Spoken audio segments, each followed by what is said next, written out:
Empower to Integrate, a collaborative initiative by Aditus Foundation and the African Media Association Malta. This program is dedicated to advancing integration and social inclusion for third country nationals in Malta.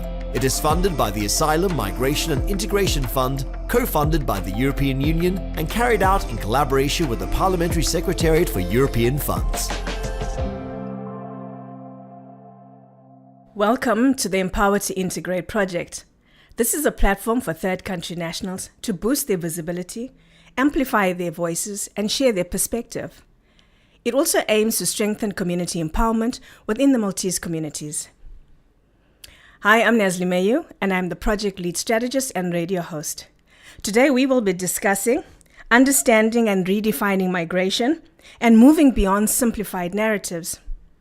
Joining me in the studio today is Moussa Hammod. Welcome, Moussa. Thank you, Nazli. You're welcome. Pleasure to be with you. Thank you very much for joining us. Moussa is an aviation professional hailing from Lebanon, and for the past decade he has called Malta home, immersing himself in the diverse community and contributing profoundly to the social fabric. In 2015, he took a pivotal step forward through advocating LGBT and human rights. He is currently the co-president of Allied Rainbow Communities, co-founder of the Lebanese Advocates, and secretary for the Consultative Council for Anti-Racism. Moussa, could you share your experience of leaving Lebanon and coming to live in Malta for the past 10 years? It's actually getting into 12 years, 11 and a half currently. I left Lebanon in 2014. Lebanon has always been in a political turmoil and wars. So it was time for me, at the beginning of my 30s, to seek employment and adventures and experiences abroad. I got arrested as well for being a homosexual in Beirut one day. It was a kind of a humiliating experience for me, which made me decide to actually leave the country. However, choosing Malta was not on the list. It happened with two job offers, one in Dubai, one in Malta. I chose Malta because it was in EU. It was more of a similar background or cultural background to mine in Lebanon. The contrast between the two cultures is less than if I would have went to Dubai, considering as well my sexual orientation. So I ended up in Malta. Okay, thank you for sharing that. In terms of social inclusion, how did that make you feel when you were arrested? It was very humiliating experience. I felt I don't belong anymore in that country. I've always been out, and everyone who knows me, they knew that what I was. But I felt myself having to all the perception of Lebanon, all what I have built in my life was taken away from me suddenly, because I lost respect to myself, and that was very hard, and that's why I decided I need to do something in my life abroad.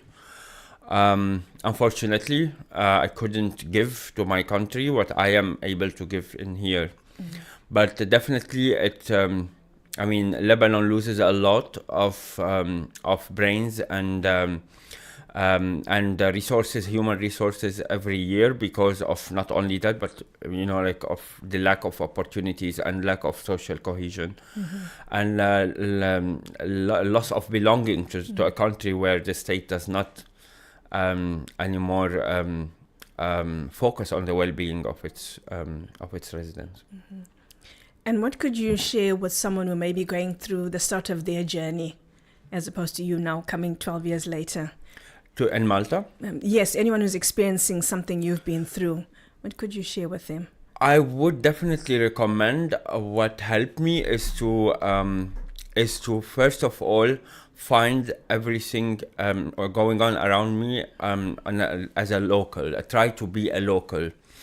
I've always wondered why we as individuals or families or groups migrate to another country and still as if we're living in a tent in our own homes, in our own countries.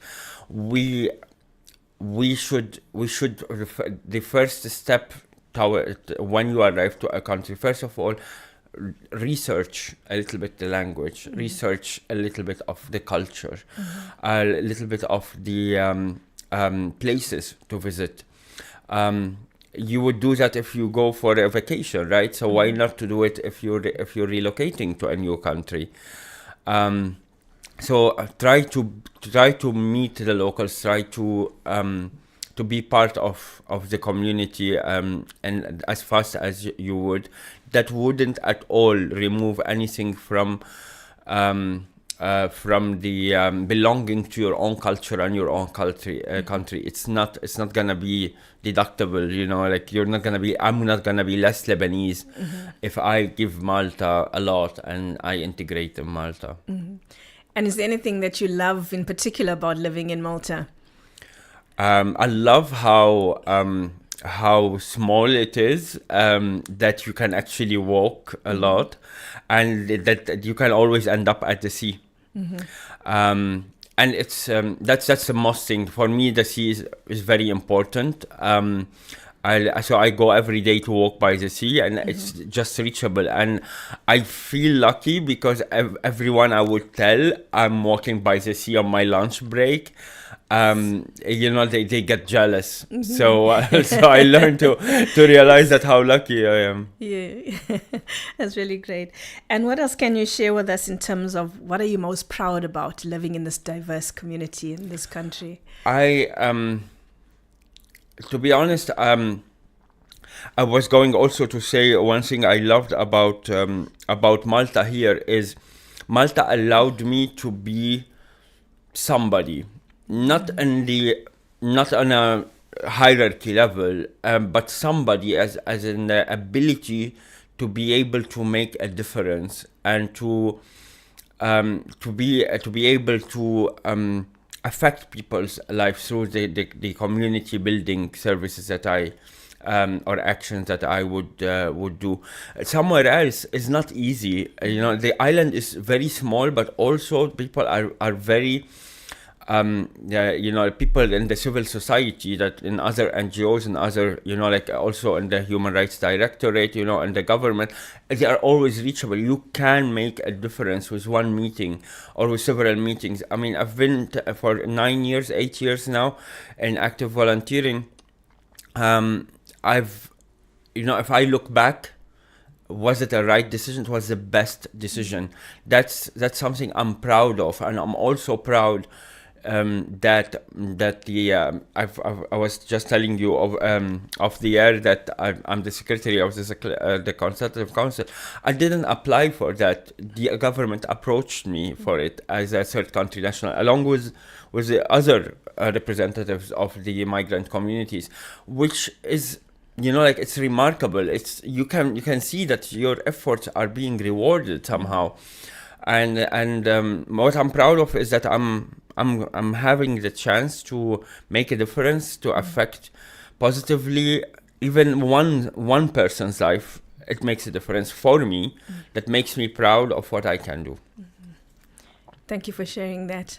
Could you also share with us how you may have struggled to fit in here in Malta? I struggled first off at the moment I arrived to the country. When you read on the internet about it, you don't realize how small it is. When I landed, it took me some time, and it was winter. It was 12 years ago almost. Malta was not the same as it is now. I struggled to fit in. I struggled to be inside the Maltese circle of friends, because and if you're living in Malta, either you have your expats groups And if you're lucky, you would have one or two Maltese good friends. And if you're lucky more, they would actually take you into their Maltese groups. There was a little bit of cultural differences between Lebanon and Malta, which they are not much, but one thing is in Lebanon, if I invite you to Lebanon and you go there for the first time, if you are with me, then you are with my whole family, my whole friends. And here, I thought that I thought that this approach of connection would be universal, or But when I came here, I found that there is an island mentality, which is that totally opposite to how warm we are. They are very warm, but there are boundaries. We Lebanese, we don't have boundaries. So that I struggled with at the beginning, but now, I mean, with time, it's just like you need to accept that I can be Lebanese with the Arabs and Italians, for example, but I'll respect the boundaries and continue with the I respect how they are. I just accepted that this is how they are. It's not that isolation or rejection. It's how they are culturally. Okay. And would you do anything differently? I would have taken it less personal. I would have taken it less personal at the beginning, yeah. So you're talking about building connections within the community and also gaining... not being able to be invited to the Maltese groups. I would have taken it less personal because I struggled at the beginning. Yeah. So it's also understanding from the Maltese side that exactly. they also I didn't understand that this is a culture. It took me a couple of years to understand. From experiences, how it is. Okay. So trust is very important, you could say, for the Maltese, because they want to see that and build it up. And I think they were new as well to the influx of migrants and. At the beginning, people used to come here and they had an expiry date of 1 year, 2 years, and then they leave. Because I started to understand the Maltese when I started to feel the pain of people leaving my life. I make good friends here, and then suddenly, after a year or 2 years, my best friend decides to leave, and then I will have to make a new best friend, and then that new it's been 12 years, so you can count every year or 2 years. There is a big farewell for me, which it made me relate to the Maltese. Probably, I mean, that's my analysis, but I think, and I heard it from some Maltese. Yes, the foreigners do leave, and why do we need to invest sometime? But I survived. I lost it. It's one of the more permanent people coming in. Okay. And Moussa, what does integration mean to you? Good question. Integration is not by integration is not for one person, one part, or one group of people, or one side of people to only do the compromise or to do the effort. It's a mutual effort for people to respect each other cultures, to see what's common between them. The migrant communities have a responsibility to respect the local culture, do actual efforts to engage in that culture, to absorb it, while they are also advocating for their own cultures. As I said, as I earlier said, I'm not less a Lebanese if I feel also Maltese. And that's integration. So it's about finding a balance between holding on to your own roots and beliefs whilst also integrating with the Maltese. Exactly. And also being able to accept their own values as well and finding common goals. Exactly. Currently, what is in what I noticed, for example, and I say this with a little bit of bitterness. I can see how much, and I said how much I'm grateful for Malta for making me somebody, for allowing me to be somebody in the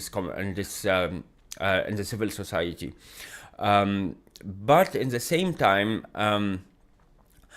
if for example, like when I needed to apply for my long-term residency after 5 years, it took me actually 7.5 years to finish the integration process and get my long-term residency, which tells you something. Like, now it's much better, but I'm talking about at the beginning, it used to be very hard. Like, when you approach the government or government institutions as a migrant a migrating person in here, as if they see that they expect us to always integrate as migrants, but that's not integration. We as migrant communities, we have to take the first step, because we are the guests and we are the visitors. But there is a certain time where you as a migrant need to see that this country you are offering so much for. Okay, we established gratitude for hosting, but we also are contributing highly for the social fabric, for the cultural fabric, for the economy as well, to the welfare of the Maltese people. Now, what do we get? Why did I have to, for example, spend 2 years or so to get my long-term residency when I could have got it earlier? I've also once mentioned to one of the ministers in one of the platform's meetings that, okay, you always ask the migrant communities to integrate more, to do more effort, but what is it in there for them, Are we talking about citizenship, like earlier than 20, 15 years? Are we, like being flexible on the long-term residency requirements? Or, what are we getting as migrant community? Because this is a question people ask, and that's why I said integration is not only the responsibility of the migrant communities. There is a responsibility on the government itself to also let's say, after it has been established that those people have given Malta enough, that they need to be also rewarded, because I feel Maltese, but am I Maltese on citizenship? What should I do more to become Maltese? That's a question which the government always avoid answering. What is being Maltese, and what do I do as Moussa, let's say, of my individual case, what do I have to do more to be accepted as Maltese, as the community, the society accepts me as Maltese. They would tell me, oh, you're Maltese now. But as a government wise, it matters. It matters. This acknowledgement from the government matters, for me at least, and for lots of people, for the price of integration and the effort of integration. Thank you for sharing that, Moussa. It's very in-depth, and I can tell you're very passionate about it, and it's personal, in that integration is not just a matter of let me learn a few Maltese words, or let me eat a pastizzi, or exactly. Let me play football. There is that whole aspect of your life. So thank you, and thank you for advocating and asking ministers what does it look like, to them, not just what does it look like to us. Exactly. Yeah. Thank you. Yeah, so leading on to that, is how can local communities and migrants work together to break stereotypes and challenge prejudices of people who are different to Maltese? I think we need to start from moving slowly away from parallel lives between the migrant community's life and the Maltese society's lives, and go into co-creation. That again into the integration. And stereotypes are created when people are not informed and when they live in fear. And we have seen that. For example, I am a Muslim man. I've never myself experienced prejudice, but I know, when in my organization, when I post something online, or when Love in Malta post something online about Palestine, or about something related to Muslim communities, there are some hate comments that are there. But do these people actually know Muslim? I doubt, because if they know me, if they know Palestinians or Syrians, they wouldn't say say anything bad about it. So we need to win. I think the approach needs to be that we need to have some community events where communities can meet, like public spaces, volunteer works, cultural festivals, which the government has started to do. Is a food festival, for example. They give for 5 or 6 nationalities a whole night to including the Lebanon. So we organize a Lebanese night. That, for example, introduces the Maltese to the Lebanese culture. And we have done, I think African Association Media was in there as well. We know them very well. They did the weaving. I think it was very, very beautiful. So such events about food, culture, traditions, we can, at work, we can invest in cultural sensitivity trainings and diversity, team building activities. Not a company team building activity that one day we go all we drink and we have no meaningful conversation. No, we need to take actually steps inside the public sector or the private sector. To take initiatives at work, at the level of the communities, to allow people to show their culture and and address as well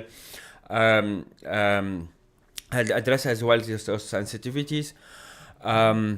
Also, we can celebrate. We can, for example, stop showing migrants as only suffering people.